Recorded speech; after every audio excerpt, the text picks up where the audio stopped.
Imagine my surprise when we're in like airports and they're like going up to people, can I use a little of your charge? I have found, and I'll talk about my own kids at times. When I ask them that question, how their battery is, I notice that they check, like most people, they check their phones quite often. And at some point, it just becomes like a reflex and they don't even know they're checking it. But when they do look at it and the power's down or it goes yellow or it goes red, they get a little panic, like, oh my God, I got to charge it.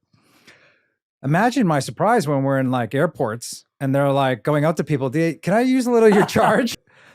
I thought about then putting it into zones and I put it into 4 zones. And I just said, if you're at 75 to 100, you're probably fine. And meaning that, you're in a zone where you're just moving along.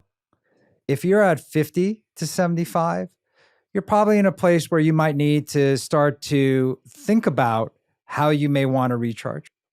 If you're in that 25 to 50, it's time to start figuring out, take a break. You may need to take a walk. You may need to put down the phone. You may need to stop the litany of Zoom calls that you're on right now, right?